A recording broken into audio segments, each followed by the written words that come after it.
Alors, il est 15h10. On a 20 minutes maintenant de... C'est à vous de parler. Toi, tu dois encore rester là, mais tu peux boire encore un peu. Tu sais. Ah, bah, Voilà. merci, je Parce qu'il fait dois. chaud. Voilà. C'est à vous de poser des questions, hein, si vous avez- Alors, vous prenez le micro parce que... Oui, alors, il y a Jacques qui nous fait une question. Parce que nous donnons le micro parce qu'il y a des personnes qui suivent en Zoom, vous voyez? Et donc, aussi pour l'enregistrement après.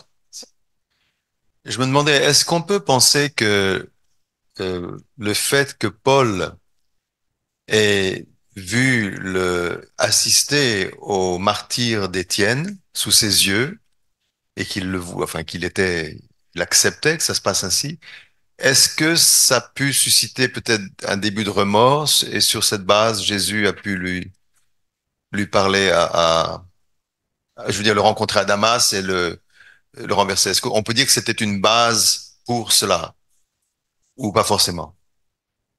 Je crois pas que Paul lui-même le dise, hein. Mais peut-être on peut entrer dans la réflexion psychanalytique et puis aller jusque-là. Mais ce que je constate directement, c'est que tout de suite, Paul s'engage sur la même ligne. En fait, c'est comme s'il dit, c'est notre cause et tous nous devons y aller. Et il devient un des militaires, nous disent les Actes des Apôtres, qui allait demander des lettres pour aller chercher les chrétiens. Donc c'est un peu de ce côté-là qui se passe. Mais à contrario, il y a peut-être le fait qu'on évoquait tout à l'heure que cela, Paul ne va jamais l'oublier. Justement, c'est comme si en fait, comme on dit, les chemins de Dieu sont insondables.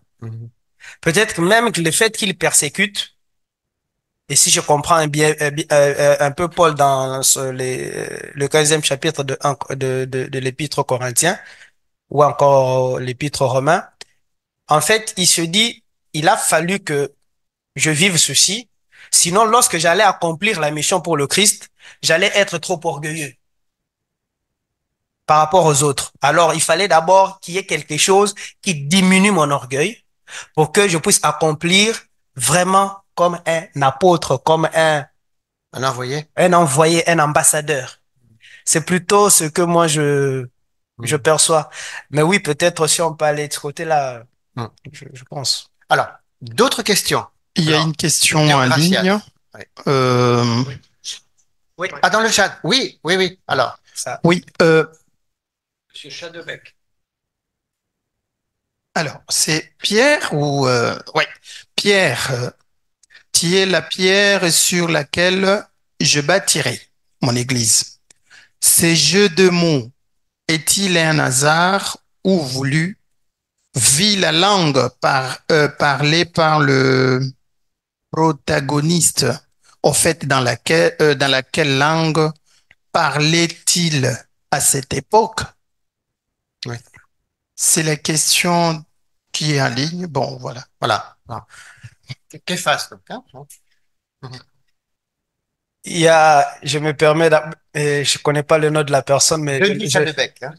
Chant de bec, ouais. bah, merci beaucoup, monsieur, d'abord de votre question. Merci de nous suivre en ligne. Je commence par, voilà, une petite, blague pour pouvoir nous détendre un tout petit peu. Euh, il y a des gens qui disent, bah, Jésus était fils de charpentier, mais il y a presque aucune allégorie avec, voilà, les éléments de ce métier-là. Et pourtant, à l'époque, le fils aîné devait apprendre le métier de son père. Mais pourquoi il utilise la vigne, il utilise ceci et cela même? Pas du tout cela. Donc voilà, ça fait partie, évidemment, je suis d'accord avec vous, du langage culturel du milieu dans lequel le Christ était. Et c'est pourquoi j'ai insisté au début que le fait que le fils de Marie, c'est bien lui, le fils de Dieu. Mais il est dans la culture, dans sa propre culture. Et sans doute que dans sa propre culture, la pierre a justement une particularité, une valeur, une place qu'on lui accordait. Et la question simple que je me pose, peut-être pas trop intelligemment, le temple de Jérusalem, sur quoi était-il plutôt construit? Je parie fort bien que ce sera sur une pierre. Et donc là, le Christ se présente aussi comme un nouveau Moïse, mais aussi comme un nouveau Salomon, qui bâtit maintenant le temple. Le temple de Dieu ne sera plus cet édifice physique, mais ça sera la foi. Elle sera bâtie sur la foi de Pierre. Et donc c'est comme ça que la pierre symbolise justement la foi dont Pierre avait témoigné. Oui. C'est ça justement, d'où la fameuse blague, quoi. On s'est dit, mais lui, il est fils de charpentier, mais il ne parle jamais des affaires de charpentier. Qu'est-ce qui se passe, quoi? Alors, d'autres questions sur Pierre et Paul. Allez-y. Allez-y maintenant, parce qu'après, vous aurez des regrets. Et vous avez encore un quart d'heure. Je prends la main. Ouais. Je prends la main. J'ai deux petites questions. Je t'en prie, vas-y, Déogracia. Oui. Alors, la première, c'est sur Jean 14, verset 20. Ouais. Où Jésus dit, ces jours-là, vous saurez que je suis, le Père est en moi et je suis en lui, et vous, vous êtes en moi, et vice-versa. Ouais. Et une phrase qui a coûté même presque la vie, hein, ça fait partie des éléments des sentences Ouais. avant la mort de Jésus, lorsqu'il dit, c'est lui qui m'a vu. A vu le Père. Mais tout à l'heure, nous avons parlé des ambassadeurs plénipotentiels. Ouais. Mais après, vous avez dit, ce n'est pas vraiment le président, mais il représente seulement le président. Mais Jésus dit, c'est lui qui m'a vu, il a vu le Père. Qu'en est-il? Ça, c'est la première question. La deuxième et la dernière. Jésus dit ensuite, je ne suis pas venu pour les justes, hein, donc il est venu chercher vraiment le pécheur. Alors, après sa crucifixion, 3 jours plus tard, il est ressuscité. Il n'apparaît qu'à ses disciples. Je me dis, mais pourquoi n'était-il pas parti voir ceux qui l'ont condamné, surtout le grand prêtre, qui ont influencé la foule, pour dire, non, non, demandez seulement la tête de Jésus et libérez-nous Barabbas. Ouais. Pourquoi n'était-il pas parti vraiment dire, Pilate, hé, tu me vois? Hé, Hérode, tous ces militaires, tous ces gars qui n'étaient même pas tout près de lui et dire, bon, voilà, les gars. Pourquoi il n'avait pas fait Alors, pareil? réponse. Merci beaucoup. Merci. Une phrase, voilà, maintenant ici on parle beaucoup de noter, qui peut-être être noté, et ça fait partie de ma réflexion personnelle théologique. L'unité et la vie authentique. L'Église, comme ecclésia, assemblée, communauté, faire corps est nécessaire. L'unité et la vie authentique de l'humanité et l'Église, c'est-à-dire comme le lieu où nous faisons un, est nécessaire. C'est vrai, Jésus n'est pas l'envoyé du Père. Il est le Fils du Père. C'est différent. Les apôtres sont des envoyés de Jésus. Ils le représentent. Mais Jésus est. C'est différent. Il n'est pas envoyé, il est. Il est le Fils du Père. Il est Dieu né des dieux. C'est comme ça que Nicée va confirmer la chose. L'unité authentique de l'humanité. Merci beaucoup. C'est noté ou pas? Merci beaucoup.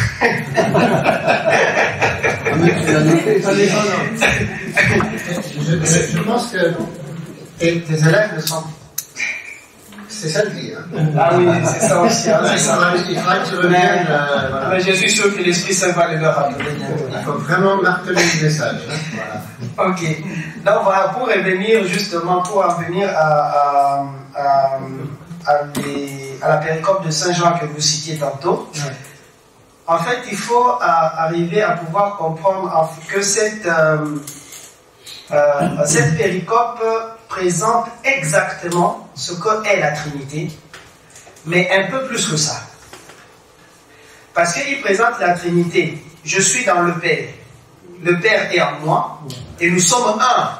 Vous voyez? Après, il va dire, soyez un comme nous sommes un. Et il va prier pour nous dans la prière sacerdotale pour dire, mais écoute Père, qu'ils soient un comme nous sommes un. Eux en moi et moi en toi. Voilà la mission. Voilà la mission de Jésus-Christ. Alors, de la Trinité, on passe à l'unité. Exactement. C'est pourquoi j'ai dit que l'unité est l'essence de l'humanité.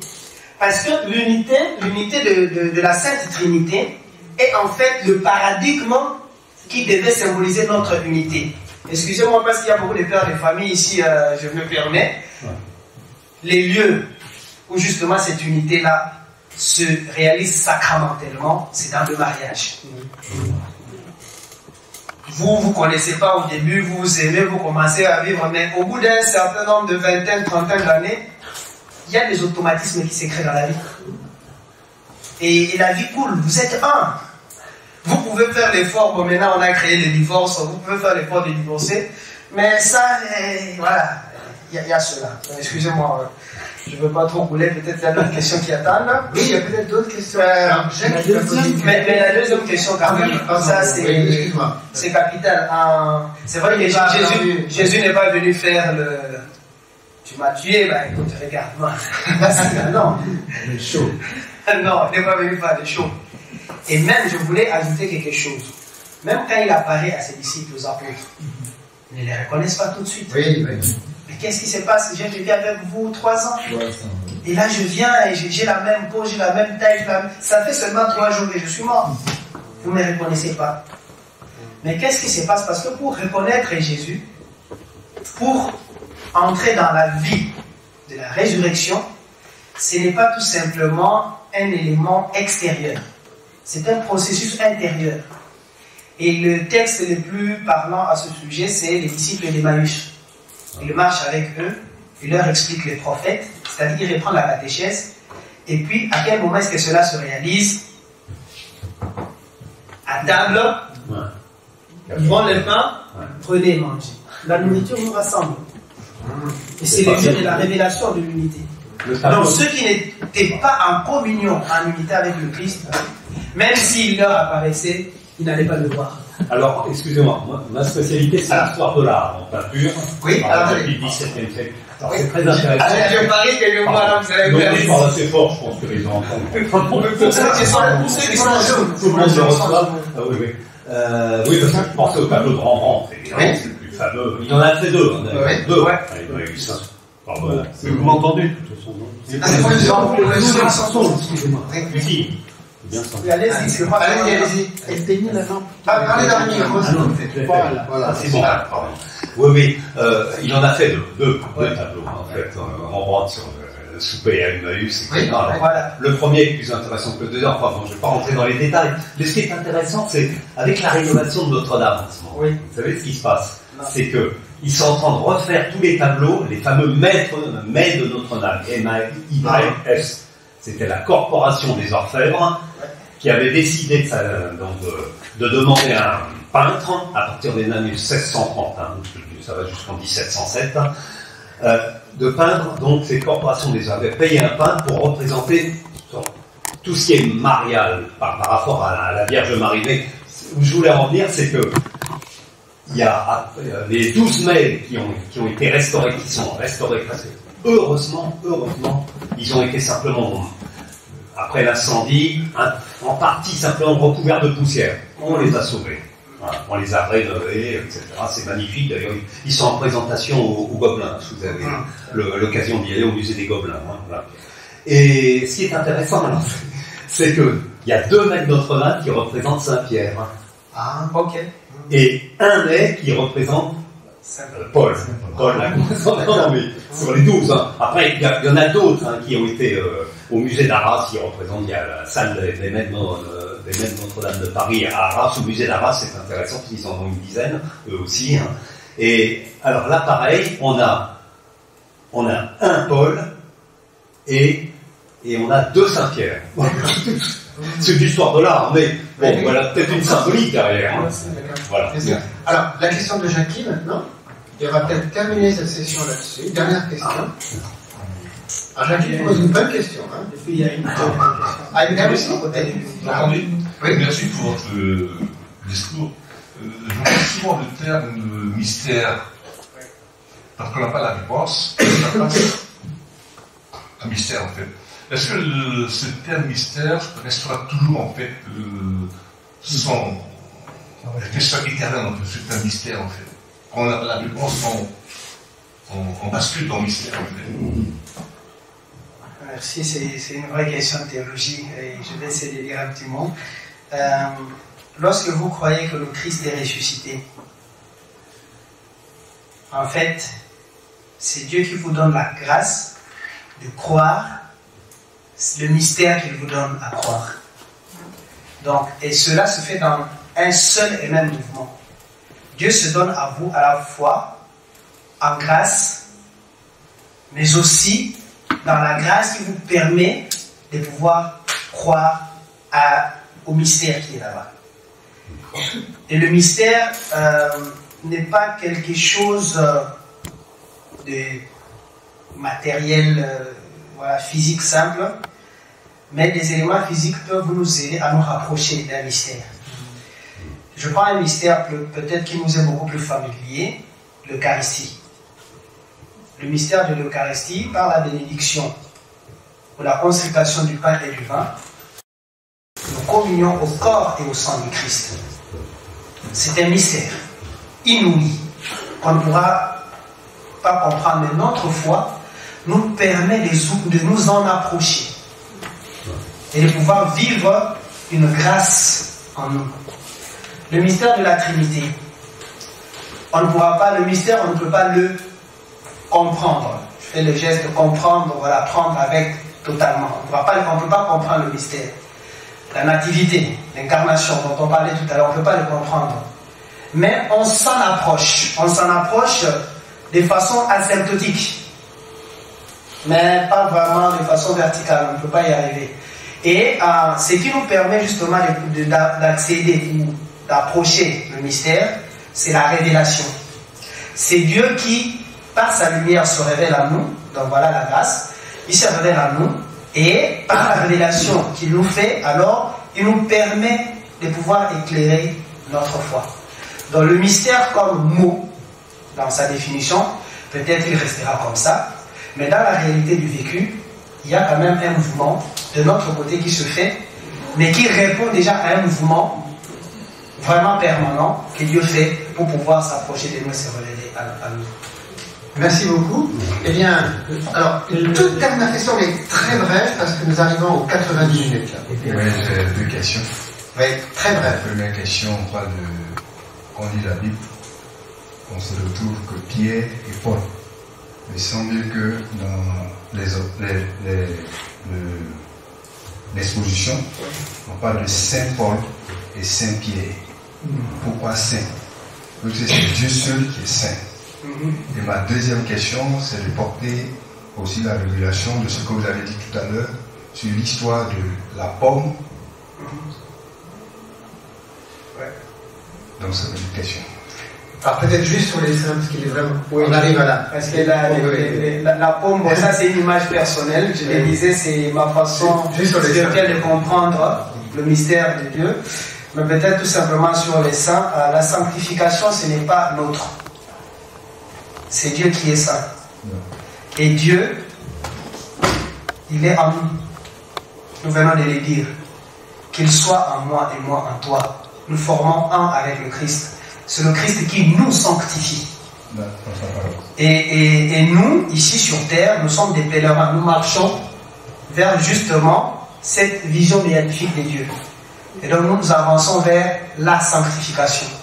Et il y a parmi nous des gens qui ont emprunté ce chemin avant nous et que le Christ lui-même a sanctifié. Nous, ce que nous faisons, c'est tout simplement reconnaître dans notre foi qu'évidemment, le Christ les a élevés au rang, qu'ils l'ont rencontré, qu'ils font aujourd'hui corps avec lui. Merci beaucoup. Nous allons nous arrêter là, parce que par respect pour Dieu déjà, et puis pour nous, 82 minutes, c'était suffisant. Voilà. Donc on applaudit très fort. Merci. Merci d'avoir rendu simple des choses qui sont assez complexes, en même temps assez brèves, de nous avoir éclairés et d'avoir parlé avec beaucoup de passion. Merci.